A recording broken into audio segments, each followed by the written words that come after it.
Ya kula terangno ya. Terus kula niku berpikir ya, ngitung. Berpikir itu ngitung. Saya berkali-kali matur ya. Mukjizat itu penting ya, tapi tidak sepenting logika kalimah thayyibah. Saya ulang lagi ya. Mukjizat itu penting, tapi tidak sepenting logika atau akal menyangkut absolutisme kebenaran hakiki. Jadi disebut kalimah thayyibah. Napa kalimah napa? Thayyibah atau kalimatam baqiyah, kalimat sing napa? Abadi. Karena kalau Rasul itu selalu mengandalkan mukjizat, itu resikonya tinggi sekali. Satu, resiko bahwa mukjizat hanya disaksikan oleh orang yang hadir saat itu. Pokoknya rungokno wae, ngomong sesuai paham. Ya, resiko mukjizat apa? Satu, hanya disaksikan orang yang hidup di zaman itu. Kedua, itu pun mukjizat punya sisi yang dimana sesuatu yang spektakuler itu bisa dianggap sihir oleh yang tidak percaya. Terus ketiga, setelah zaman itu lama sekali, maka berita itu bisa dikatakan hoax atau bohong atau mana buktinya. Sebab itu Al-Quran itu cerita mukjizatnya Nabi itu tidak banyak. Soal kue muni akeh itu mergo kue nganggur, jadi terus seneng hal-hal yang spektakuler. Jadi ku bawaan wong nganggur, bawaan ora iso mikir, bawaan semi-semi uteke cek kafir. Jadi iman wae butuh mukjizat. Sebetulnya kebutuhan itu naif. Kalau terangno ya. Kowe nak paham iki tak jamin wis. Paling pokoke dadi wali ndek-ndekan napa? Wali ndek. Wali dedekan iku yes. Angger wong mukmin nggih napa? Wali dhewe kita. Tapi yo ndek-ndekan ge coba bayangno kaya Syekh Abdul Qadir, Abdul Hasan Asadili, Abdul Al-Haddad, wali wah itu maknane loro. Nak wali tenan kok Said Abdul Haddad wong sing dikasih Allah, paham nggih? Tapi nak ana dawuh ning Ihya kullu mukminin wali wah saben-saben mukmin iku wali wah maknane wali wong sing disakeni Allah, paham nggih? Terus maknane loro. Ki makna sing ndi? Sing pertama sing kedua? Oh? Ya pancen tenan, setiap orang mukmin itu walinya Allah, tapi maknane piye? Sing disakeni lho dikasih dhuwur temen. Sing disakeni. Lha iku sing kowe mlebu ayat Allahu waliyul ladzina amanu. Iku nak wali tenan dimaknani kekasih Allah, lah nak wali kaya kowe wong sing disakeni Allah. Sampeyan tak warai iman sing bener. Rungokno tenan ya. Saya itu tidak punya obsesi apa-apa di dunia kecuali saya ingin membawa kalimat thayyibah secara benar. Begini misalnya. 1 ditambah 1 berapa? Enggak jawab ya. Orang wes paut lah, paut cek TK. Sementing imannya bener. 1 tambah 1 apa? 2. Ketika kamu jawab 2 itu butuh yang membawa kebenaran itu punya mukjizat apa enggak? Enggak kan? Karena 1 tambah 1 2 itu kebenaran yang absolut. Sehingga kita ditawarin hadiah maupun tidak ya tetap bilang 2. Baik yang membawa mukjizat apa enggak kita tetap bilang apa? 2. Makanya sebetulnya minta mukjizat itu masalah. Saya andaikan menyaksikan mukjizatnya Nabi rembulan itu terbelah. Andaikan saya menyaksikan mukjizatnya Nabi Musa Laut Merah terbelah. Saya tidak akan tambah iman saya. Karena iman itu sesuatu yang absolut. Yang enggak butuh legitimasi mukjizat. Sehingga minta mukjizat itu dari awal sudah masalah menurut Quran. Mungkin ilmu ini agak aneh bagi kalian karena kalian ini sudah punya utek-utek elek. Utek elek itu ya utek elek. Makanya harus tobat. Misalnya ana wong ayu. Iku ayu ta ora? Secara objektif ayu. Terus kowe mendingan ora roh rasane, tarane elek wae. Lah itu kira-kira uteke sampean begitu. Itu bahaya utek seperti itu harus ditobatkan, diruat. Cara wong Jogja diruat. Ning gone gunung, ning gone segara kidul, ning gone endi iku? Nggon ruwat ku endi, Mas? Kowe tau tak ruwat? Ning ndi? Ning watu apa? Kula nate mriko ping ruwat Mustofa ra gelem sirik jere. Nak gelem ren tak ruwat, biayai, paling tak piro? Kembang sak taman ya. Golekno ning pasar kembang. Tapi ora sarkem, pasar kembang tenan. Pasar kembang tenan, sini pasar iki lho maksudku. Pikirane kok Ndak kamu tak latih iman secara benar. Betul ini. Saya ndak main-mainnya. Saya sampai ketemu Allah bertanggung jawab. Enggak tak latih. Iman sebenarnya hal yang mudah. Sangat mudah. 1 ditambah 1 itu berapa? 2. Kamu mengatakan 2 itu nunggu dikasih hadiah yang bedei apa enggak? Enggak. Lalu menunggu diancam apa enggak? Kalau tidak bilang 2 tak bunuh. Enggak kan? Karena kebenaran yang absolut. Lah, Allah sebagai Tuhan itu kebenaran yang absolut apa enggak? Absolut. Sehingga harusnya Allah andaikan tidak bikin surga pun kita tetap bilang Allah Tuhan. Allah tidak nakut-nakuti dengan neraka pun kita tetap bilang Allah itu Tuhan. Dan yang mengajarkan bahwa Allah Tuhan yaitu Rasulullah Muhammad enggak perlu bawa mukjizat yang spektakuler. Sehingga mukjizat itu masalah. Makanya tidak ada imannya sahabat karena mukjizat. Abu Bakar iman dengan kesadaran, Umar iman dengan semua khiyarus sahabat iman itu dengan kesadaran. Mukjizat itu hanya diminta orang-orang aneh-aneh, iku kafir-kafir elek, muni wa qalu lan nu'mina laka hatta tafjura lana minal ardi yambu'a. Jadi mukjizat itu diminta orang sing aneh-aneh, sing brengkel jero. Terus ya itu tadi seperti tadi, 1+1 berapa anak-anak? Ya sebetulnya 2, tapi kalau nggak dikasih papa tak jawab 5. Kalau kamu ingin iman masuk surga, utek kamu ijek kok catekan. Nanti ke swarga Gusti jenengan tak arani pangeran. Nah ora serah pangeran. Maka ini absurd, suatu yang absurd, yang buruk sekali. Sehingga orang-orang soleh pun, soleh-soleh kayak kue ini kan soleh amatir. Orang-orang soleh amatir seperti ini itu masih nanti digojlok sama pangeran di mahsyar, ditanya begini sama Allah. Dan saya hafal hadis qudsinya. Ayo kamu ingin keluar dari Islam amatir apa tetap begini saja? Keluar. Keluar kudu ngrungokno ngaji. Laulam akhluk jannatan wala naron. Ini kata Allah dalam hadis qudsi. Alam akun ahlan an uto'a. Saya masih hafal teksnya seperti itu. Kalau saja saya tidak menciptakan surga dan neraka, apa saya sebagai Tuhan itu gak layak kamu taati? Jadi ketika orang-orang soleh amatir kayak kue ning dunya sujud Gusti, darane aku pangeran nggih Gusti. Opae napa? Swarga Gusti. Pas wis kowe pedi ape mlebu swarga pangeran takok, umpama aku ora gawe swarga, aku tetep arani pangeran ta ora? Terus kowe mulih Budi Gusti ya, ndaran jenengan pangeran itu yang penting swargane, mboten jenengane pangeran. Oh neraka kowe. Karena kita bilang 1+1 saja 2 tanpa presentasi yang membedai atau yang uji memberi hadiah atau tidak. Karena kita bilang 2 hanya butuh kewarasan, apa? Nak kowe waras darani. Maka orang-orang pilihan itu malu kalau minta surga. Karena Allah tetap Tuhan. Andikan enggak menciptakan surga maupun neraka. Makanya andikan saya tidak menciptakan surga dan neraka, apakah saya tetap tidak Tuhan? Tentu tetap sebagai Tuhan. Di sini dibutuhkan iman yang kuat sehingga kita ada amatiran seperti ini. Ngapalo Quran yang mergono bonus umroh. Itu apa-apaan. Seneng Quran kok ngenteni rangsangan bonus. Kuliah gratis. Untuk jalur khusus. Itu apa-apaan. Kowe gedeng yo keliru, wong Quran saiki berkah kok kowe gedeng. Tapi kayak setuju goblok tak jamin. Kowe milih ndi? Goblok apa hasud? Pilihane loro tok. Nak ra setuju hasud, setuju goblok. Ora terima goblok. Wong seneng Quran kok ngenteni rangsangan hadiah, seneng umroh.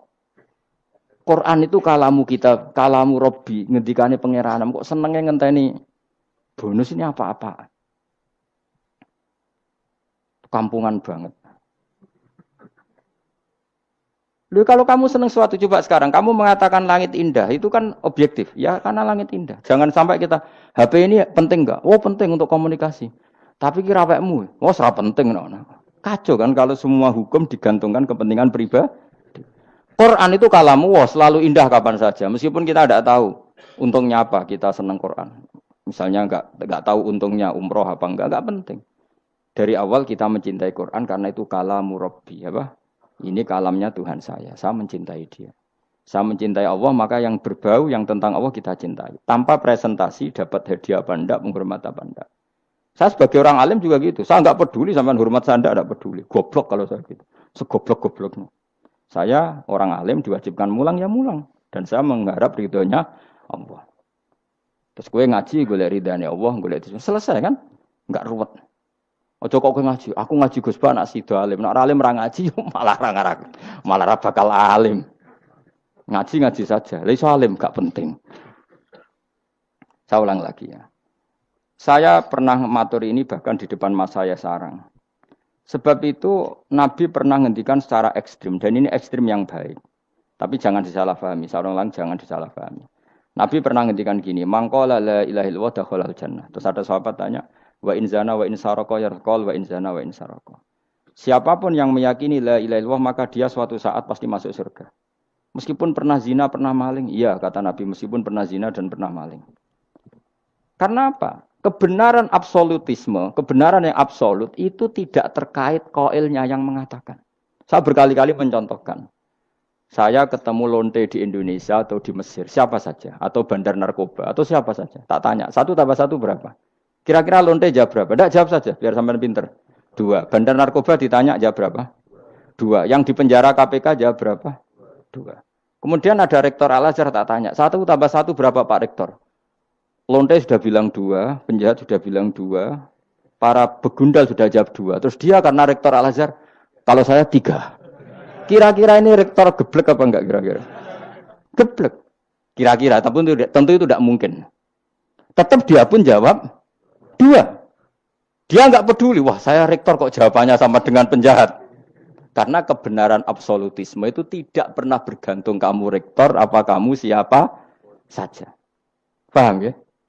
Sehingga dalam ikrar bahwa Allah Tuhan itu kita sama dengan lonte, dengan penjahat sama. Semuanya ikrar kalau Allah itu Tuhan. Karena kebenaran absolut tidak bergantung siapa saja. Makanya Nabi ngendikan wa in zana wa in saraka. Meskipun yang melafadzkan itu orang zina maupun maling. Karena tadi kebenaran absolut. Kira-kira lonte kamu tanya, Lombok pedes enggak? Kira-kira enggak, tak jawab yang lucu-lucu biar otak sampean tuh waras. Makanya dimulai dari hal yang gampang-gampang saja. Lonte ditanya, Lombok ini pedas apa manis? Pedas. Penjahat yang ditahan KPK Pak Prabowo, Pak Jokowi, jawabnya sama. Jangan terus kubu sebelah jawab apa. Ya ada seperti ini. Karena kebenaran ini absolut. Yang di penjara KPK bilang Lombok itu pedas, yang penjara juga. Bukan kok gini, kata yang di penjara. Lombok apa? Kata ketua KPK apa? Pedas. Oh saya jawab manis. Saya akan dendam di penjara dia. Tidak bisa. Lalu Mustafa agak senang. Tetap tak arani Lombok itu pedas. Misalnya loh, ya senang Mustafa tak bully terus. Misalnya aku rasa senang Mustafa. Terus dia ini jawab Lombok pedas. Apa saya terus muni manis? Hanya nuruti gak? Senang. Itu hebatnya Rasulullah. Ketika ngendikan masalah la ilaha illallah wa in zana wa in saraka. Tapi orang salah paham terus katanya, wah ini Islam melegitimasi zina, diasem ngono, ora ono ngono iku. Tekem ya.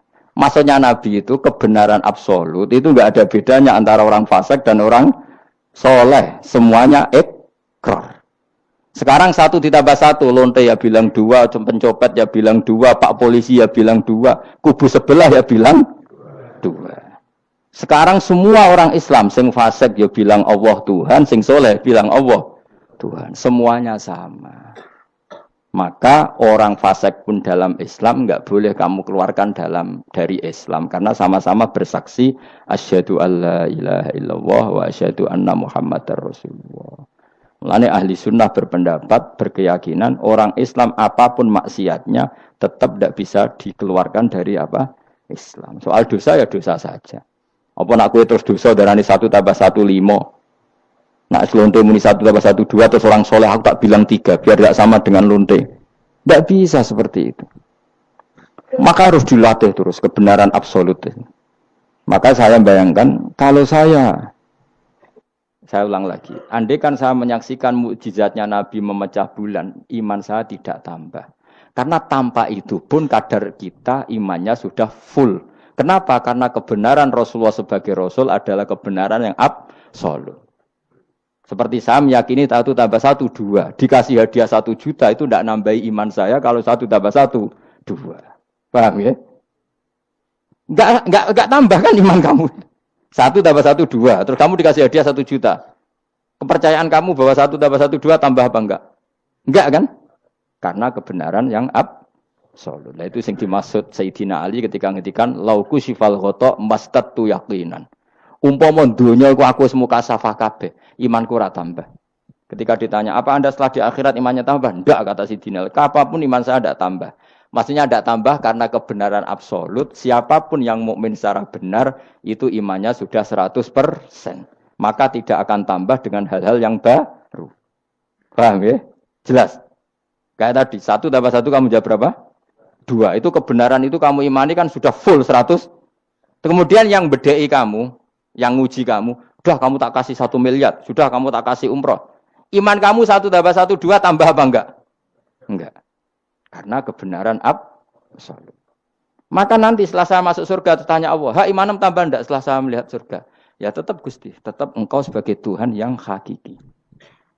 Lah seneng tambah lah niku tambah mergo kelon mau cara keren ngene soal ta. Nggih, nak rugen kita takoki. Imanem tambah gak gen? Mbok jabe. Mboten Gusti. Nak seneng tambah ge tambah lah Gusti riyen elek sakniki ayu lah. Tapi ya urusan seneng mawon, tapi nak imannya enggak perlu tambah karena tadi Allah Tuhan itu kebenaran yang absolut. Jelas nggih? Lho jelas to. Maka kebenaran yang absolut ini sebetulnya enggak perlu mukjizat. Maka mukjizat itu hanya diturunkan sesekali saja oleh Allah di semua nabi. Bahkan mukjizat sering menjadi problem. Karena tadi, kalaupun diturunkan ada potensi dituduh sebagai sihir. Makanya Allah nanti ngendikan walau fatahna alaihim babam minas sama fadhallu fihi arujun yalaqalu innamas sukirat absaruna bal nahnu qaumum masurun. Muhammad, nak kaum njaluk mukjizat ora usah turuti. Umpama langit itu tak buka. Kemudian mereka terbang ke langit menyaksikan alam malakut saya. Mereka akan bilang innama sukirat absoruna. Kita ini disihir Muhammad. Itu sama seperti peristiwa pecahnya rembulan. Pecahnya rembulan peristiwa yang dahsyat. Sahabat iman tapi ya dingin saja. Kenapa dingin? Karena sampai itu pun mereka sudah iman bahwa Rasulullah itu adalah Rasul yang hak. Karena bukti logikanya terlalu jelas. Tapi wong kafir apa ketika rembulan pecah? Iqtarubatis sa'atu wan syaqqal qamar wa iya ra ayata yu'ridu wa yaqulu sikhrum mustamir. Tetap dikomentari itu sebagai sihir. Tapi sahabat sebelum bulan pecah sudah iman. Karena sahabat otaknya waras. Jelas ya? Jadi mukjizat itu tidak diperlukan sebetulnya. Maksudnya enggak diperlukan dalam konteks iman. Karena tanpa itu pun para sahabat, para khiyarun nas sudah iman. Makanya agama ini liqaumi yaqilun bagi yang punya akal, bukan liqaumin sing yasyadunal mukjizat bagi kaum yang menyaksikan mukjizat. Waras ya, jelas ya. Jelas ya. Mulane kesebenarnya ana masar iku, aku mau swarga war kowe, mergo mau ijek takoki pangeran. Munggo aku ora gawe swarga, aku ijek pangeran ta ora. Terus kowe mikir sik. Bahaya. Berarti aku dadi pangeran mbok pikir sik, kecuali kowe tak kei swarga, kan tak takoki pangeran ngono piye. Itu ibarat Pak Guru tak jawab 2 asal kamu kasih hadiah. Ya, nah enggak tak katakan 3. Itu utek. Allah tetap sebagai Tuhan meskipun enggak menciptakan surga maupun neraka. Karena ketuhanan Allah adalah absolut. Makanya Allah sering ngendikan dzalika bi anna Allaha huwal haqqu wa anna ma yad'una min dunihi wal batil wa anna Allaha huwal aliyyul kabir. Allah selalu punya sifat abadi bahwa Dia zat yang hak. Yang lain menolak Allah adalah barang batil. Hak akan selalu hak, enggak butuh pendukung, enggak butuh apa-apa. Karena hak itu berdiri sendiri. Makanya Allah mensifati dirinya Al-Hayyul Qayyum, yang berdiri sendiri. Jelas ya? Lah iman-iman kita ini iman-iman yang amatir. Pemenang ngaji kiai-kiai sing senengane ya cung yo pokoke maca istighfar swarga, istighosa swarga. Kamu jangan maksa saya ngaji seperti itu. Karena yang ngaji seperti itu sudah banyak. Atau ngaji model wong alim maksudnya. Ya tadi model ini. Makanya kena niru aku ya terus alim. Ibu-ibu tenan ra ngerti pokoke ngono, pokoke ngono.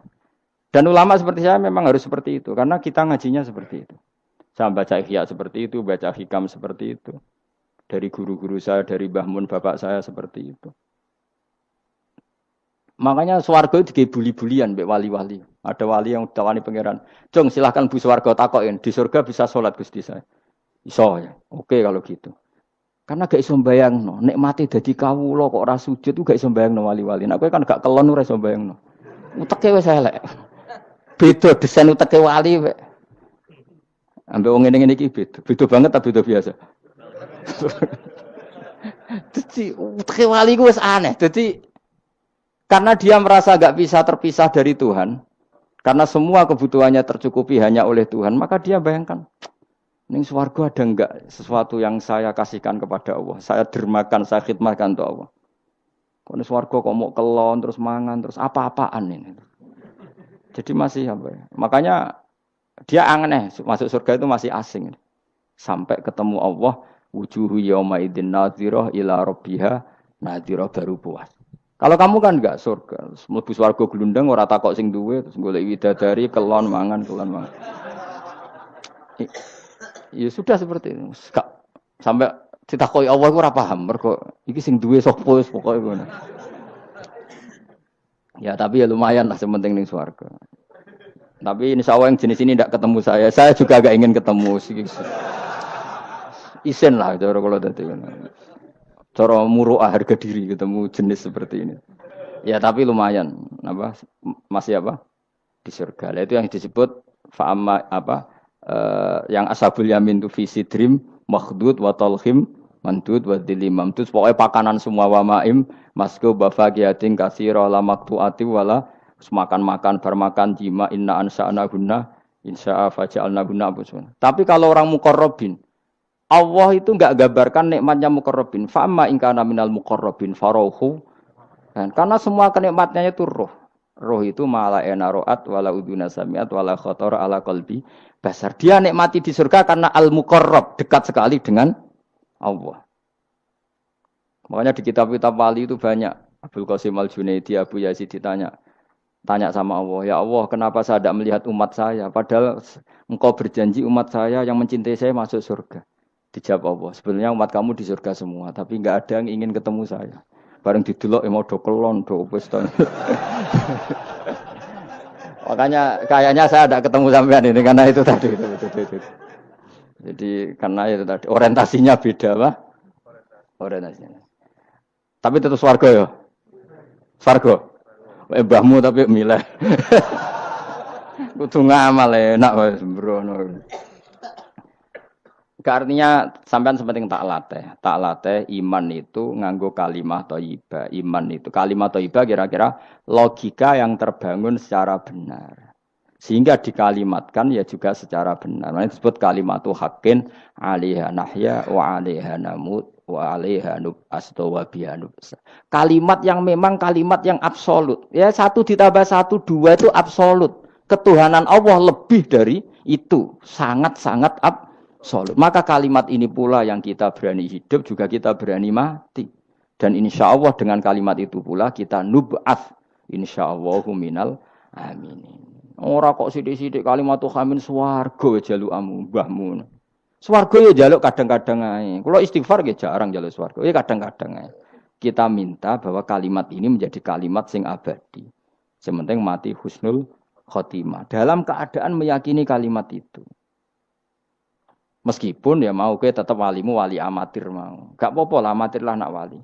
Ya tadi karena semua orang mukmin itu wali. Allahu waliyul ladzina aman. Engko nak wali tenan maknane waliyun ku kasihane pangeran. Nak ora wali tenan sing disakeni pangeran. Engko iso urip mergo disakeni napa? Ini penting saya utarakan. Sekarang tuh banyak orang yang enggak pernah ngaji khatam. Jadi senengane ku paket swarga. Al-hajjul mabrur laisa lahu jazaa'un illal jannah. Ibu ngambil gaji BRI, angger ono wayahe BRI, BNI ra, angger ben setor ning BRI al-hajjul mabrur la jazaa'un ilal. Kula nggih mun kaji ta ora tau dalil iku. Sing ora kelar kaji kan ya sak akeh men. Kula beberapa kali ngelepas tiang haji. Sakniki do ora jarang njaluk kula, mergo do mangkel menawa. Mergo kula angger ngelepas wong kaji ngeten. Kula juga termasuk wong jujur. Jujur banget kula nak bab ilmu. Mungkin perilaku saya jujur sampean, tapi nak ilmu jujur kula. Padahal wong mlebu swarga lewat amal, mbek ilmu cepet sing lewat ilmu. Amalan ora cukup nggo cepet-cepetan mlebu swarga. Tanpa ilmu kan amal tuh ditolak, tapi ilmu tanpa amal tetap sebagai ilmu. Makanya termasuk fadhailul ilmu itu bisa berdiri sendiri tanpa amal, tapi kalau amal enggak bisa berdiri tanpa ilmu. Saya kalau ngelepas orang haji tetap bilang gini, karena yang datang itu ya banyak yang enggak haji atau enggak mampu haji. Nggih niki nak dongakno dadi kaji mabrur. Kaji mabrur ku walese swarga. Sing mboten kelar kaji dongakno salate iku nggih mabrurah, salat sing ditampa nggih mlebu swarga. Sing ngrumat anak ikhlas nggih swarga. Sing kere ikhlas nggih swarga. Sing syukur mergo tanggane kaji meskipun ra kelar kaji tapi melok seneng koyo senenge sing haji nggih swarga. Mergo alamate wong mukmin seneng nak dulure seneng. Akhirnya sing kaji kan kecewa, perkarane ora fokus muji dekne. Mulane terus ra diundang meneh kan kira-kira gitu. Tapi aku malah beneran kan hisabku ringan. Daripada aku mentale model mubalek, haji ku fadilah ngene-ngene, ne multazam, masyaallah. Nang Hajar Aswad muni manu, masyaallah mergo disangoni sing order. Tapi dekne gak mikir ning nguri wong do nangis perkara nih ditakdir gak kelar kaji. Gawe ngenese wong fakir dosa dol-dol paham. Iku kudu di ngajekno meneh. Mergo sing nyangoni iku dadi dipuji-puji. Enggak boleh ulama seperti itu. Nak mubalek oleh, nak ulama ndak boleh. Mubalek ulama kan kelasnya beda, napa? Mubalek sing alim maksudnya. Sing alim menawa ya kembar lah, mesti kayak. Karena kita punya etika. Coba yang miskin semua umat Islam, semuanya ingin haji, tapi gak kelar haji. Kok mbok dalili fadilai haji, fadilai multazam. Yo nangis malangan. Mulai kula sira santai. Nggih ibu-ibu sing ngrumat anake sabar senajan to anake rewel nggih swarga. Bapak-bapak sing ngrumat bojone rewel nggih swarga. Sing penting syaratnya rewel lan sabar aku niku. Nak sabar tanpa rewel belum teruji kata saya. Jadi syaratnya bojo sabar kudu apa? Rewel. Syaratnya wong wedok sabar sing lanang kudu fakir meniku tak kok itu. Itu. Kalau kamu jadi ulama harus seperti itu. Zaman Nabi Sugeng ya seperti itu. Nabi itu kalau ngitung ahli swarga itu banyak sekali. Ana wa kafilul yatim kahataini fil jannah. Sing rumah yatim kahataini fil. Ada seseorang yang pendosa sekali melihat anjing kehausan dikasih minum lalu dia menjadi ahli surga. Ada seseorang lewat ada duri di tengah jalan disingkirkan takut kena orang mukmin juga menjadi ahli. Itu nyebut ahli surga itu sampai berpuluh-puluh, mungkin beratus-ratus. Sehingga semua sahabat itu menekuni amal yang dia ditakdir di situ. Pengajar manusia kebaikan surga, yang belajar kebaikan gak sampean surga. Semuanya. Sekarang enggak, karena yang order wong kaji. Masya Allah haji ku, masya Allah. Multa, kalau bolak-balik kurang ngoten niku. Kalau kadang bagian dongo. Batin wong kok ngene. Nanti kayak duit ben mulai batin ku malah ngerame itu. Sampai mangkalku. Tapi semenjak saya yang bagian ngisi seperti itu, saya ingin balik ke daerahku rawani kan. Bahaya wilayah Gus bah akhirnya wilayah angker.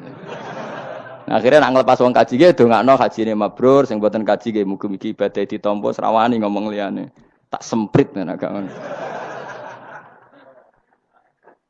Karena Allah menyebut kebaikan itu banyak. Coba kenapa hadisnya hanya al-hajjul mabrur laisa lahu jazaa'un ilal. Memangnya tidak ada hadis ana wa kafilul yatim kahataini fil.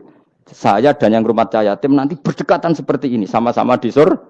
Itu lebih keren lagi, bukan sekedar masuk surga tapi berdekatan dengan Nabi. Kalau sekedar masuk surga bisa beda kelas. Kok gue aku ana beda. Tapi kalau nunggu cek eling nasihati kanca kula kurang ajar tenan. Kalau cek eling terus. Gus, nak soleh aja nemen-nemen. Engko swargamu awor mbahmun, gak enak sungkan, Dir. Aku cek eling terus. Wes Agus soleh biasa wae. Engko tetep awor aku ngopi-ngopi santai. Aku cek eling. Artinya terngiang-ngiang, jangan-jangan nasihat ini benar gitu. Mergo tak angen-angen ya sungkan. Yo kowe ora iso lho kan ngeloni bojomu ning ngarepku ya sungkan kan. Oh terus kowe gwadeng widadari ngalor gitu lho. Nak rawor aku kan santai. Mulane iki amalem biasa wae. Engko mari swarga mawar aku kan apa? Sungkan. Nanti saiki bocah yo rapati saleh, alasan iku tok. Bahaya Gus. Maksudnya ya kejar kadir. Lah anak kesolehan Gus, malah awor Nabi, tambah sungkan meneh. Kurang ajar nasihat kok ngono iku. Ya tak gojol, tapi nak pas-pasan terus kurang sithik neraka aku. Ora usah mikir ngono Gus, pokoke. Ya masuk akal nasihat itu. Mulane kula nu sakjane nggih saleh banget bebo ora saleh jaga tadi supaya gak awor mau ben gak sungkan. Cek urip kancaku. Tak takoki cek ngono. Ketoke gaya ngene cek. Ya rada fasek-fasek sithik cek. Mau jaga ben apa? ora sungkan. Ora enak to Mustofa swarga kan gak bebas ya. Ngono kan rencanane ra bareng aku wis mesti. Sungkan ya.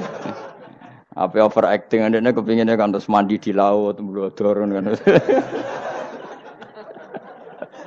Jebule ana gurune kan suka. Gak sawar kan ya. Gak sawar cuma sesekali sowan wis. 2 minggu pisan sowan ngono. Sediluk wae bariku mulai. Saya ulang lagi ya, latela iman secara benar karena agama ini liqaumi yaqilun. Dan yang minta mukjizat itu orang-orang yang otaknya sudah pecundang. Wong muni siji tambah siji loro wae kok butuh sing ngomong memberi hadiah. Ya ini apa-apaan. Allah sebagai Tuhan itu hak yang absolut. Ngapain kita nyari-nyari bukti? Apalagi nyari wis karuan. Nah Allah ku pangeran. Nah, mulane Allah kadang ngendikan wa ma mana'ana an nursila bil ayati illa an kadzdzaba bihal awwalun wa ataina samudan naqata mubsiratan fadzalamu biha. Tidak ada yang menghalangi saya membuat mukjizat kecuali faktanya mukjizat sering didustakan orang-orang dulu. Wa ataina samudan naqata mubsirah fadzalamu biha. Dulu kaum Samud minta mukjizat unta keluar dari batu. Setelah saya turuti, nyatanya mereka tetap kafir. Makanya kita melatih iman itu dengan logika yang sehat. Iku liqaumi yaqilun liqaumi yatafakkarun. Caranya gitu tadi dilatih mulai hal-hal kecil. Ya tadi lombok itu pedes enggak? Pedes. Gula itu manis enggak? Manis. Terus ada orang jawab, saya bilang pedes. Asal yang bilang lombok pedes adalah orang yang bisa menurunkan halilintar dari atas. Loh apa hubungannya lombok pedes dengan halilintar dari atas? Sama. Apa hubungannya Allah sebagai Tuhan? Kemudian yang bilang Allah sebagai Tuhan dituntut mengeluarkanmu. Aneh enggak? Aneh. Makanya artinya peminta mukjizat itu sudah pecundang. Makanya enggak ada khiyarus sahabah yang minta mukjizat. Makanya minta mukjizat itu rata-rata orang enggak benar. Wa qalu tadi rujuknya kan orang benar. Lan nu'minalaka. Saya tidak akan iman kamu Muhammad hatta tafjura lana minal ardi yambu'a. Saat terusé autakuna laka jannatu min nakhil wa inabin fatufajjiral anhara khilalaha tafjira au yakuna laka baytun min zukhrufin aw tarqafis. Sama yang ngomong ini orang benar apa orang enggak benar? Orang enggak benar. Ya jelas ya clear ya. Jadi kita iman ya iman saja. Nikmati wis ngandel kula. Jenengan nak sujud nikmati matur nuwun Gusti jenengan nakdir kula sujud sehingga saya sah sebagai hamba jenengan. Kowe nek ape mati nikmati wae. Gusti kula wangsul teng jenengan zaman teng donya ya sing ngurusi jenengan, mengke setelah mati ya sing ngurusi jenengan. Zaman saya hidup ya enggak tahu cara ngurusi diri saya sendiri. Ketika saya hidup juga kita enggak pernah tahu bagaimana jantung bekerja, paru-paru bekerja. Yang ngelola roh ya enggak tahu. Zaman kita hidup yang jenengan kelola, setelah mati yang jenengan kelola. Sama saja Gusti, jenenge inna sholati wa nusuki wa mahyaya wa mamati lillahi rabbil alamin. Itu bagus. Terus mati, anak-anak eling ya nangis, bojomu ya sing nangis, sak kadari ya sudah selesai. Nak kowe tangisan Cina, nak disiksa mungkar nakir. Tapi nak kowe wong soleh tenan wali kan ketemu mungkar nakir damai, pengalaman baru. Terus dites mungkar nakir lulus, kumplot. Wah kan keren. Mlebu swarga diame, napa? Lah sing jenis iki mbok tahlili ya kena, ora ya kena aman. Paham ya? Ojo kok malah debat tahlil hukume piye. Ya tahlil kalimat thayyibah hukumnya ya apik. Anak pitung dina tradisi Buddha, ya pitung dinane tradisi Buddha, kalimat tetap kalimat thayyibah. Tapi misalnya ana sing ra gelem tahlil ya ora apa-apa, sing penting tetep nglafadzno kalimat. Cuma ra seneng dinane 7. Ya gawe 8. Nah, misalnya gedeng 7 ya gawe 8 kan gampang. Nah gedeng 7, gedeng 8 ya gawe 1, sing penting ora anti kalimat thayyibah, mau anti modele. Ya ndak apa-apa, kowe kudu cocok tidak cocok biasa. Ini ilmu semuanya bebas. Ilmu itu wilayah pangeran. Artinya wilayah pangeran nanti yang uji itu kamu pangeran. Ngapain debat kamu sekarang? Kita sering kritik Wahabi. Kita juga sering dikritik Wahabi. Biasa saja. Saya sering ketemu ulama Wahabi. Saling menghormati nggak apa-apa. Meskipun saling kritik, ya gejol-gejolkan ya biasa. Nggak masalah. Orang alim mulai dulu kritik-kritikan biasa. Imam Syafi'i sama gurunya sering gejol-gejolkan. Pas atas nama orang alim ya gejol-gejolkan. Dulu itu Mbah Hasyim Asy'ari sering gejol-gejolkan sama Ki Fakih Mas Kumambang, sama-sama orang alim. Ya murid sama guru. Karena ilmu itu memang apa ya? Kayak iya kayak enggak. Nah, yang ilmu absolut pasti sepakat. Misalnya tadi, apa kalimat thayyibah itu selalu baik? Pasti selalu baik. Ya sudah. Nah, nanti cara kaifiyah melafatkan itu orang yang bisa berdebat. Baiknya dilafatkan kapan ya? Ya baik terus. Tapi selalu ada pantangan. Misalnya di kamar mandi. Saat jima misalnya. Itu kan pantangan-pantangan secara etika. Apa? Pantangan-pantangan apa? Tapi kalau ilmu sebagai ilmu itu biasa dulu. Ulama-ulama berbeda itu. Kalau gejol-gejol kan ya ulama dulu itu lucu. Misalnya sama tak beda, andai kan kamu jadi kiai. Kira rara-rasan jadi kiai. Baik mana anak-anak kecil di woro kamar wong tua apa dipisahkan. Andai kan kamu punya pondok, milih mana? Anak kecil disamakan kangkang besar apa dipisah? Mau jawab, milih nanti di warna apa dipisah? Dipisah. Nah, oke, Hen. Dipisah. Lu kakek sing dipisah. Ada yang bilang di warna.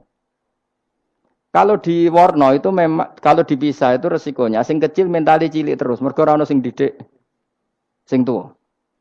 Nak di warna kadang sing cilik, sing tua kan suwaya rabi men bakas rabi. Cilik katut bakas rabi bahaya. Utawa sebalike sing cilik melok main game, sing tua melok main game mergo katut cah cilik. Lha iku jenenge istihad. Sama-sama apa? Sama-sama apa? Mungkin. Sehingga dulu itu pernah ada wali itu karena sholat jamaah itu di shaf akhir. Yang shaf awal wali karena sering shaf awal. Yang shaf akhir ya ada yang jadi wali. Yang shaf awal enggak terima. Kenapa kamu jadi wali padahal kalau sholat di shaf akhir? Jawabnya, saya itu malu sama Allah. Kok kepedean betul kok di depan. Tapi gak jadi niru ya. Gimana cerita ya? Cek pede nih. Enggak ngarep. Karena dia di belakang motifnya itu tidak males. Tapi motifnya itu apa? Tawaduk atau malu, dia jadi wali. Nah, aku kan bergo males panjen. Atau moh roh imame tadi. Iku sing mari ra wali-wali. Sing kok ngarep kadang ambisi ngimami padha dene malah repot meneh. Jadi dulu ilmu itu biasa. Orang Maliki itu nak gojlok orang Hanafi itu ya entek ngame. Orang Hanafi kalau gojlok Imam Malik itu ya entek ngame. Ya biasa dulu itu ilmu. Ya biasa. Misalnya gini sampean tak bedhei. Tidak jawab saja jujur. Rasulullah itu puasa Senin Kemis selalu apa kadang-kadang dalam semua riwayat. Kadang-kadang. Sesuatu yang kadang-kadang dilakukan Rasulullah itu akan sunat terus apa sunatnya juga kadang-kadang. Ayo jawab saja. Wah, akeh sing sarap ya. Rasulullah itu puasa Senin Kemis itu kadang-kadang apa terus? Kadang-kadang. Ini sudah masih benar. Sesuatu yang pernah dilakukan Nabi kadang-kadang itu menjadi sunat terus apa sunatnya juga kadang-kadang terus. Nah sekarang gitu. Sebetulnya hadis kunut itu semuanya sepakat. Rasulullah kunut itu ya ahyanan kadang-kadang. Nah sesuatu yang pernah dilakukan Nabi kadang-kadang itu akan menjadi sunat terus ila yaumil. Maka Imam Syafi'i milih kunut terus. Abu Hanifah enggak. Bahaya kalau sunat kok dilakukan terus. Nanti dikira wajib. Sehingga Abu Hanifah tidak kunut. Dan itu ya biasa ketemu gejol. Imam Syafi'i kalau sholat di masjid Abu Hanifah itu tidak kunut. Ketika ditanya ikroman di hadal madhab, saya menghormati madhab. Orang Hanafi kalau main ke rumahnya Imam Syafi'i ya kunut ya biasa dulu. Sekarang kunut dan kunut jadi politik identitas. Ini kunut sebelah ini mesti. Yang tidak kunut sebelah yang dulu itu enggak. Saya sampai sekarang enggak pernah tahu kunut itu tradisi ormas mana. Sampai sekarang enggak ada tahu. Karena saya orang alim tahunya kunut madhab Syafi'i enggak kunut madhab Hanafi. Dan itu sebelum tahun 12 dan 26 mazhab itu. Sudah tahu toh maknanya? Mazhab itu sebelum tahun 12 dan tahun 26. Jelas? Kok ora paham? Jadi dulu lama ya biasa perdebatannya gitu. Apakah sesuatu yang pernah dilakukan Nabi secara ahyanan itu sunat terus apa sunatnya juga ahyanan sekali tempo. Jawabannya apa? Terus. Tapi kalau terus bahaya nanti yang sunat dikira wajib. Nah, yang berpikir gitu Abu Hanifah, yang berpikir terus Imam Syafi'i. Ya sudah akhirnya jadi seperti ini. Dulu itu enggak jadi politik identitas, saling menghormati. Imam Syafi'i itu Abu Hanifah sudah kabundut. Pernah sholat di masjid Abu Hanifah enggak kunut. Ketika ditanya ikroman li hadzal madhab, saya menghormati madhab ini. Entah angen-angen nak kunut terus enggak dikira wajib. Orang-orang Hanafi kalau ke rumahnya Imam Syafi'i di komunitasnya juga kunut. Ya sudah biasa dulu seperti itu. Makanya kita ini harus ngaji. Dulu itu biasa ulama gejol-gejolokan perkara Madhab kayak yang saya contohkan tadi. Orang yang membatalkan puasa lewat jima itu kan sanksinya berat. Sanksi ini karena jima, apa karena hadku hormati Ramadan biwiri usrin syar'iyin, merusak kehormatan Ramadan tanpa uzur syara. Cara Imam Malik karena merusak Ramadan tanpa uzur syara sehingga gak jima pun hukumnya sama. Yaitu misalnya makan tanpa uzur, ya hukumnya sama. Kenapa sama? Jima istri hukumnya apa? Halal apa haram? Halal. Makan halal. Maka kalau itu kamu lakukan fina hari Ramadan, siang-siang Ramadan tanpa uzur syara, maka sanksinya sama-sama berat karena dianggap melecehkan kehormatan Ramadan. Cara Imam Syafi'i enggak, jima sama makan mulai dulu beda. Kamu makan wajib mandi enggak? Enggak. Kalau jima wajib. Kan beda. Ya beda itu enggak sama. Ya sudah, Imam Syafi'i memberi sanksi berat untuk jima, untuk makan tidak. Wong padha pintere kan yo penak. Penak kan? Sing ora penak iku padha gobloke, padha sok pintere. Lah iku debate ra barbar iku. Padha gobloke, nak debat padha sok pintere. Wis naudzubillah min dzalik. Kulo nek debate wong malah kudu guyu. Malah melok goblok, ngrungokno tok malah melok goblok. Wong debat agama kok gak ono referensi, ra ono kitabe. Amen muni menurut saya. Memangnya Anda penting dalam wali ora, ulama ora kok debat agama muni menurut. Memangnya Anda mujtahid? Kudune gak menurut kitab yang saya baca dalam mazhab Syafi'i kitabnya ini begini. Sing sitok bantah dalam mazhab Maliki kitabnya ini. Wah itu keren. Aku teko ning majelis. Debat menurut saya. Memangnya Anda siapa? Nabi ndak, wali ndak, ulama ndak? Kok mau agama menurut Anda? Wis wargane ora mesti kok ape. Makanya dibiasakan pakai referensi, pakai sanad. Agama ini butuh sanad. Inna hadzal ilma dinun fangzuru amman ta'khuduna dinakum. Lihat di mukadimah Sahih Muslim. Agama ini ilmu, ilmu ini agama. Maka lihatlah ilmu itu kamu ambil dari mana? Dari mana? Karena tanpa sanad ini bahaya. Bahayanya tadi misalnya begini. Ada orang alim soleh berteman orang kafir. Atau berteman orang fasik. Atau berteman perempuan cantik. Dia alim loh, alim soleh saya ulang lagi. Ada orang alim soleh berteman perempuan cantik. Atau orang fasik atau orang kafir. Pasti di hatinya satu. Wong ayu nak dikancani wong fasik. Engkau malah melakukan hal-hal yang tidak terpuji. Nak dikancani wong alim. Syaratnya soleh saya ulang lagi. Dibina, dijak ngaji, diarahkan yang benar. Terus dinikahkan sama orang soleh. Ternyata pertemanannya hanya proses ngantar wong ayu tadi baik dan menikah sama orang soleh. Berteman orang kafir ya dia mengajarkan hujah-hujah argumentasi Islam. Jika suatu saat berharap menjadi Islam. Tapi orang liberal melihat itu bukti bahwa agama itu bebas. Wong alim nyatane kancanan wong ayu, wong kafir, gak masalah. Itu pilihan mbahmu. Ini beda sama-sama cara zahir kancanan orang fasik. Tapi asal orang soleh itu motifnya itu beda. Saya misalnya orang kaya, ada ulama kaya, itu senengannya blonjo, sampai bojone itu marah-marah. Saking parahnya ulama ini, kebetulan keluarga saya, ini anaknya mulai itu anaknya kon golek utangan. Padahal nilai anaknya pertama berangkat dari rumah itu bawa uang, mau ngirimi anaknya di sarang. Itu orang Jawa Timur, kiai alim. Roh bakul kacang ning bis gak mentolo ditukoni. Roh bakul mainan saake wong tuwek Pak ditukoni. Walhasil tok sarang ku duwe entek. Tapi gawa mainan, gawa kacang putu-putu. Saake jare. Sama-sama belanja. Dekne niate nyebar rahmate Allah. Saya pernah ngalami itu meskipun tidak ada skala yang ekstrim itu. Saya sampai sekarang anak saya mulai TK, SD tak sangoni terus. Kadang beli jajan yang dia sama sekali gak doyan. Dulu ibunya yang marah sebelum ora dipangan kok dituku Gus. Ya masih ora dipangan bakule tetap seneng. Butuhe bakule iku payu ora kok dipangan ta ora. Tapi utek-utek medhit ngene kan pikirannya kan. Nek ora dipangan aja tuku ya sakake bakule ndonga supaya laris. Lah duit 5.000 bagi kita kan ndak penting wis bentek. Ben manfaati bakul-bakul. Karena orang kadang dikasih itu malu loh karena ndak diharga diri. Tapi kalau lewat jual beli kan seneng. Ya banyak ulama yang gitu. Boros tapi niatnya menyebar roh. Asal orang soleh itu baik-baik saja. Orang soleh melete. Wah duitku akeh, tenang wae. Cara dohir melete.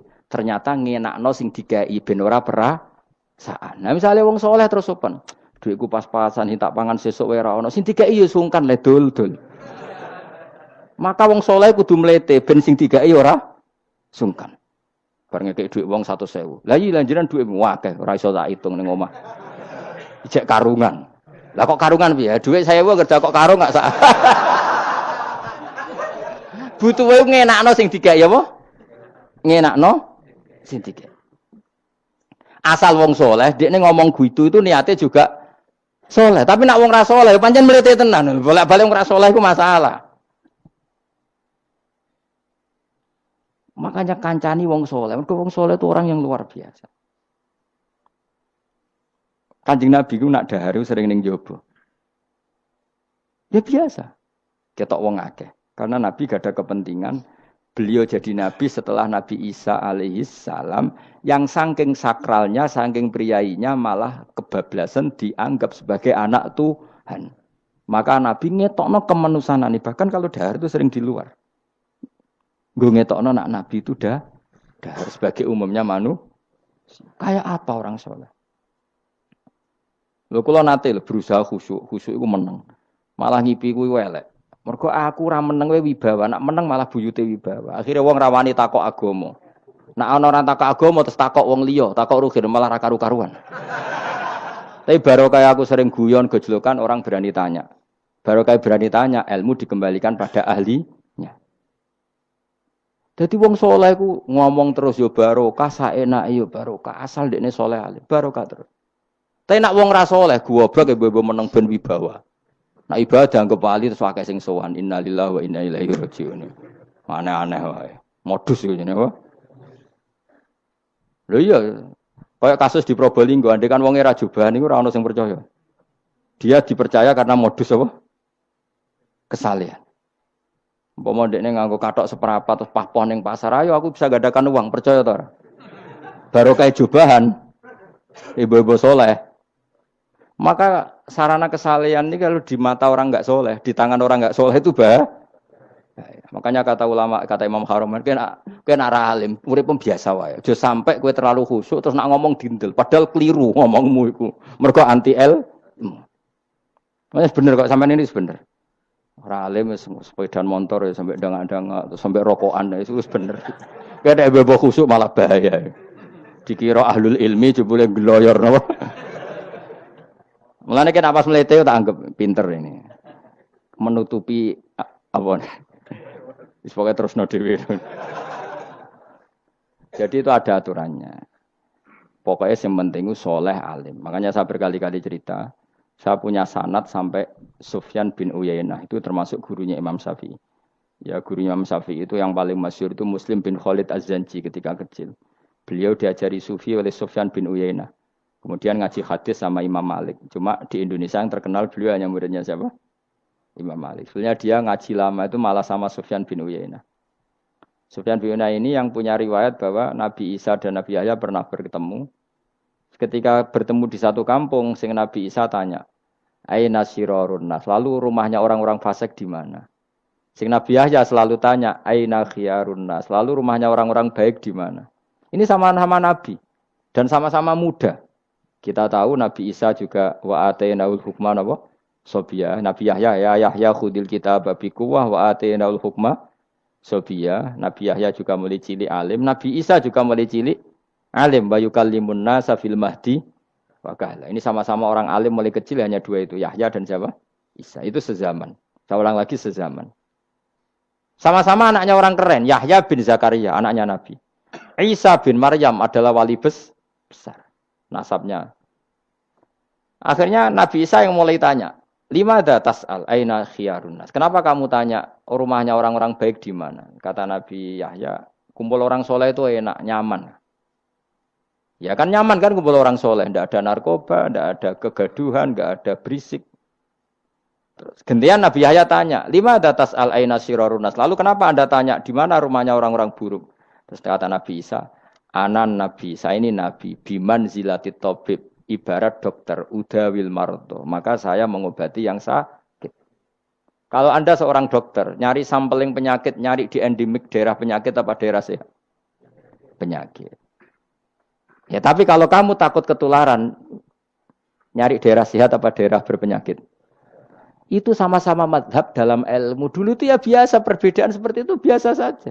Karena semuanya karena ilmu. Sekarang enggak, kubu sebelah yang ngotot, kubu sebelah ya dalile pokoknya. Mana ada ilmu dalile pokoknya? Pokoknya kunut itu gini, kalau tidak kunut gini. Memangnya Imam Syafi'i lahir tahun berapa? Kunut tidak kunut itu ada sebelum tahun 12 dan tahun 26. Gue eleng-eleng. Nak di vulgar roh dari vulgar. Nah iku apa banget. Maka orang-orang alim tahunya ya kunut dadak kunut itu al-khilaf baina madzhabi Syafi'i wa madzhabi Abi Hanifah. Sekarang tahu-tahu di zaman akhir jadi politik identitas. Kayak misalnya begini, tak contohkan lagi perdebatan. Pakai peci putih. Gus Naji itu putranya Mbah Mun, meyakini pakai peci putih sunat sehingga santrinya pakai peci putih. Mbah saya, Kiai Hamid Pasuruan juga pakai peci putih. Santri sebelah kiri semuanya pakai peci putih karena putih itu sunat ya sudah pakai peci putih. Tapi kalau Mbah Mun itu santrinya enggak boleh pakai peci putih. Haram kata beliau. Kata beliau, "Jong kajine wong desa-desa nganti adol Tegal, adol sawah. Mbok saingi ketu 5.000." Kata beliau. Nglarakno atine wong dosa apa haram? Dosa, Mbah. Lah ya iku dosa, mulane haram. Sehingga takannya akan santri sarang semua. Enggak ada santrinya Mbah Mun pakai peci putih, kecuali yang sudah kaji. Karena pikiran beliau itu menyakiti orang katanya. Karena kajiannya adol Tegal disaingi 5.000. Tapi Mbah Mun sebagai orang alim yang membiarkan pondoknya Gus Naji pakai peci putih. Mbah Naji juga membiarkan ketika pondoknya Mbah Mun pakai hitam. Makanya saya keterusan peci. Saya itu sudah kaji, tapi karena saya mulai dulu nggak pernah pakai peci putih terus keterusan sampai sekarang. Tapi suatu saat aku juga nganggukan kan, entah kapan suatu saat. Jadi aku soal Nabi keturunan iri, keterusan diharamno terus kebablasan ini. Itu logika istihad. Sama misalnya khasnya ulama itu pakai jubah, pakai apa? Ya sudah itu khasnya ulama. Terus kayak misalnya neng parkiran macak ngono. Alasannya anut ulama. Kira-kira menyinggung orang apa ndak kira-kira? Kowe kelakuanem cek ra karuan jubah sunah Rasul terus kene parang tritis delok wong macem-macem jubah. Kacau gak?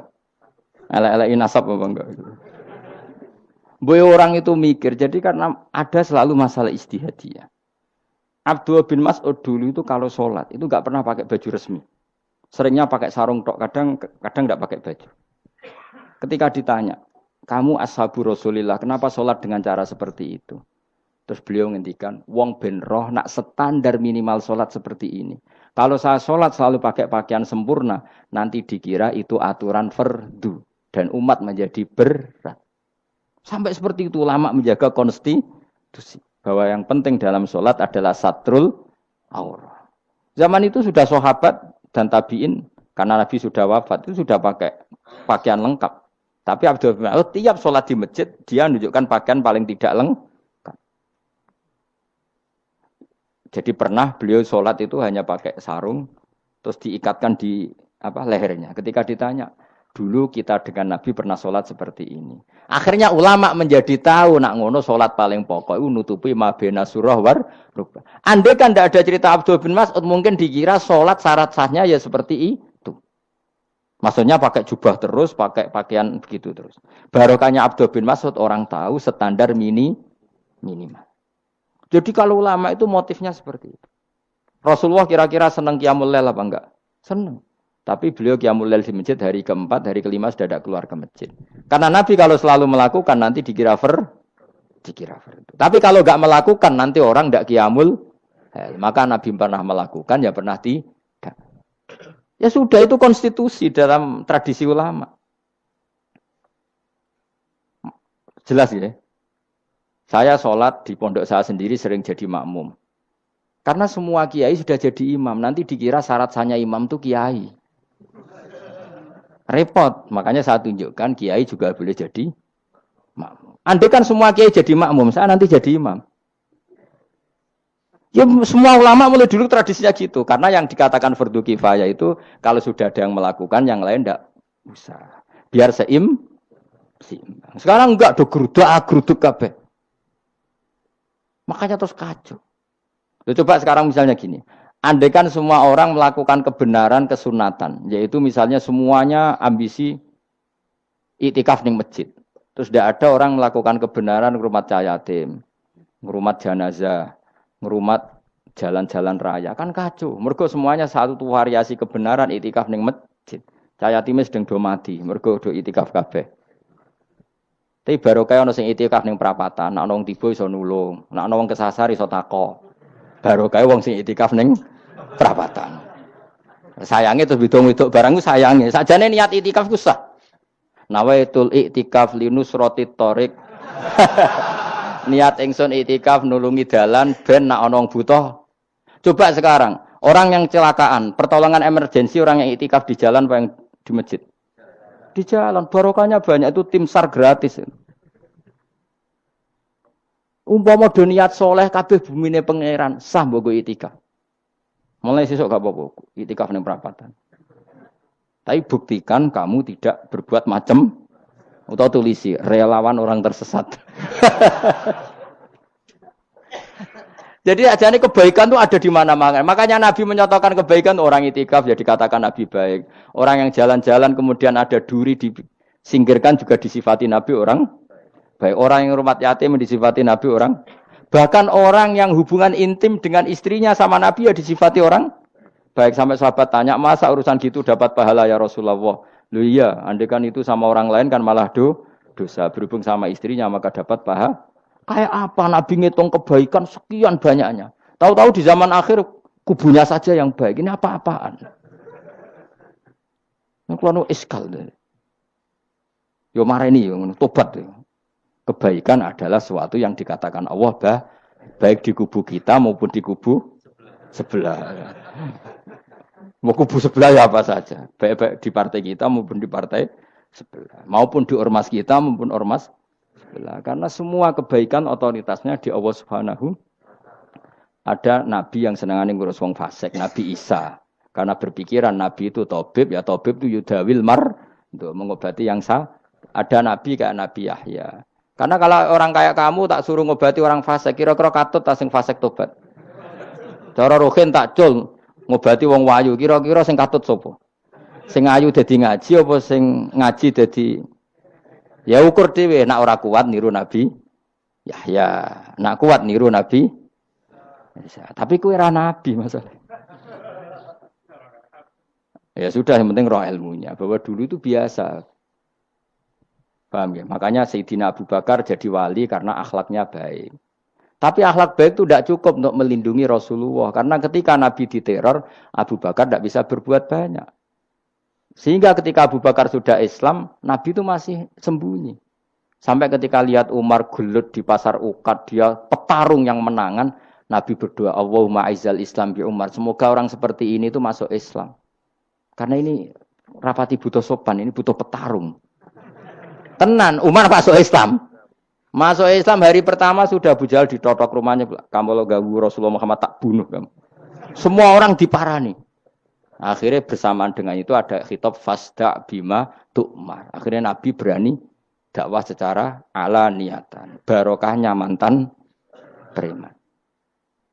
Jadi kebutuhan Islam banyak. Butuh orang sopan, butuh petarung, butuh macam-macam. Butuh wong lomo, butuh wong fikih sabar itu sakeh, ora usah ditambahi. Karena jumlahnya sudah overload yang fikir itu.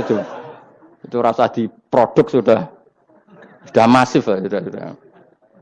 Jadi orang kok kalau gedeng fikir, maksudnya jumlahnya sudah banyak.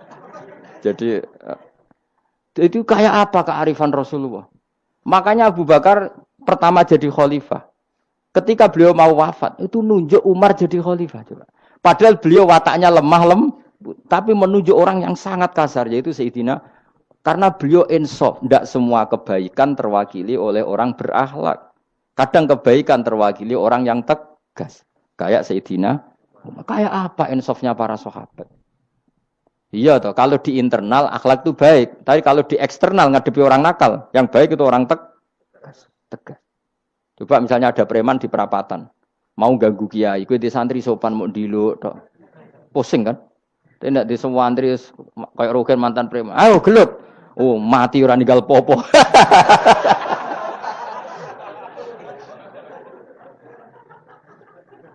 Itu kan keren, apa? Keren. Makanya Abu Bakar ketika, lu ya, sampean tahu kan hadisnya Umar. Setiap ada orang munafik macam-macam pamitnya sama Nabi, dakni adrib pun izini Nabi tak biacok. Ya setiap hari kegiatannya gitu terus. Tapi dulu orang itu insaf, Abu Bakar insaf, kelebihannya Umar di situ. Umar insaf, kelebihannya Abu Bakar di. Maka ketika kandidat khalifah, Umar mengangkat Abu Bakar jadi khalifah dan disetujui semua sahabat.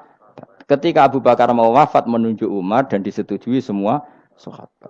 Orang kok Abu Bakar pepe wong alus, golek sing sejenis aku ndak. Karena dulu semua orang itu pakai insaf, pakai kesadaran sing super tinggi, tidak nuruti nafsu.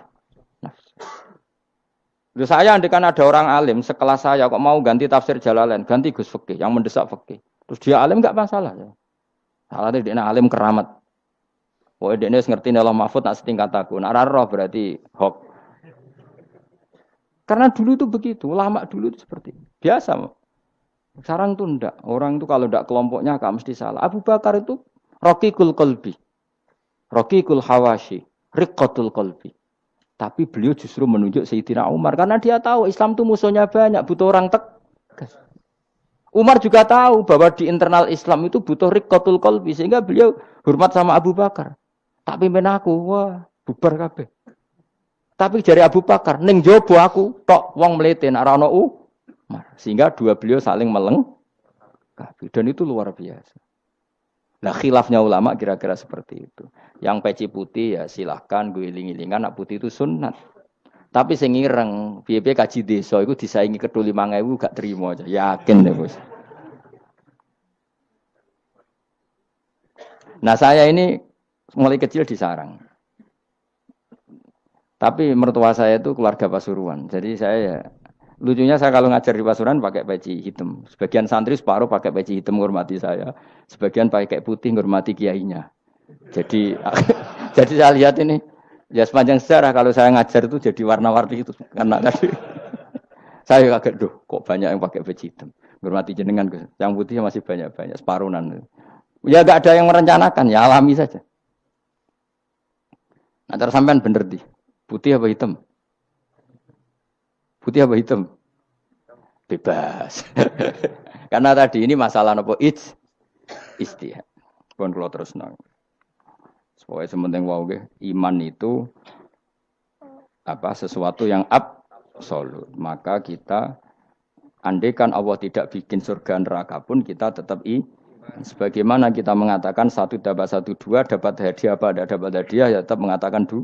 1 tambah 1 pasti 2. Subhanalladzi mawsuti dzat khalaqa kang gawe sapa ladi ala azwaja ing pira-pira pasangan ari asnafat tegese pira-pira pasangan kullah sakabehane asnaf. Tak Allah gawe mimma sing perkara tumbi tukang nukulno. Nukulno apa bahasa Indonesia? Menumbuhkan apa al-ardu bumi. Minal hububi sanging pira-pira bebijian wa ghairi halan yana hubub. Wa min anfusihim lan Allah gawe jenis jejodohan sangka awak dhewe ne wong akeh. Jadi Allah bikin sesuatu itu berjodoh-jodoh, berpasang-pasangan. Termasuk manusia juga berpasang-pasangan. Minat zukuri sing pira-pira lanang wal inasilan pira-pira wedok wa mimalan sing perkara la ya alamun kang ora ngerti sapa wong akeh. Maksudnya zaman belum ditemukan listrik misalnya atau belum ditemukan apa saja yang zaman itu enggak ada. Allah ngendikane gini, Maha suci zat yang bikin tetumbuhan, bikin hewan semuanya berpasang-pasangan, termasuk manusia juga berpasang-pasangan. Dan Allah juga bikin berpasang-pasangan dari sesuatu yang sekarang belum dikenal di era itu. Jenenge wa mimma layak lamun. Ya era itu misalnya nggak ada listrik, tapi setelah ada listrik ya sama, ada plus ada minus. Jadi sama tetap polanya asal selain Allah itu pasti berpasang meskipun sesuatu itu sekarang belum dikenal. Kayak zaman dulu kan belum ada listrik, tapi setelah ditemukan listrik juga ada plus ada minus. Itu jenis wa mimma layak lamun dan dari sesuatu yang kamu tidak tahu. Minal makhlukati sing pira-pira makhluk al ajibati kang gawakno al ghoribati kang aneh utawa kang langka alam wa ayatul mulk. Subhanallah wa bihamdi adada khalqihi wa ridha nafsihi wa zinata arsyihi wa midada kalimati. Subhanallah wa bihamdihi adada khalqihi wa ridha nafsihi wa zinata arsyihi wa midada kalimati. Subhanallahi wa bihamdihi adada khalqihi wa ridha nafsihi wa zinata arsyihi midada kalimati. Subhanallahi wa bihamdihi adada khalqihi wa ridha nafsihi wa zinata arsyihi midada kalimati. Subhanallahi wa bihamdihi adada khalqihi wa ridha nafsihi wa zinata arsyihi midada kalimati. Subhanallahi wa bihamdihi adada khalqihi wa ridha nafsihi wa zinata arsyihi midada kalimati. Subhanallahi wa bihamdihi adada khalqihi wa ridha nafsihi wa zinata arsyihi midada kalimati.